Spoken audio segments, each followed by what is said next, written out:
خواستم بگم که خیلی خوشحالم که دوماد خانواده شما شدم. ما هم خیلی خوشحالیم. باجبو نمید انتخاب لبسن. گارداش چی کار داشت؟ هیچی، میگن چه انتخاب خوبی کردی.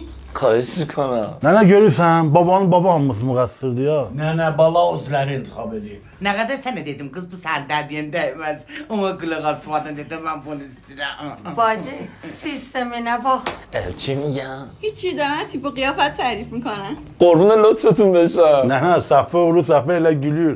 Hər nə edik güllü. محمد آقا خانواده خانومم آذری ام، واسه اینکه صمیمیت بینمون بیشتر بشه میخوام زبانشون رو یادم بدی. خیالت راحت باشه، فول ترکی رو یادت میدم. دمت گرم. Cenab-ı geldi ha. Bizim günahımız neydi? Bulup damadımız. Kişi piste kız piste. Dayında damadımız de. Vay nənə bu elə gülür ha, vurna mən giyərlər ha. عزیزم میگن که Siz hiç zat deme. Məni ələ salıbsiz. Mənlə yox kisə dünyada yoxdur. Damadcuğum ma ki həmə şəhətdə də işin tərif Xəfələn.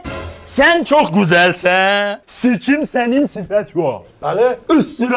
Üstüraxçı, səfi.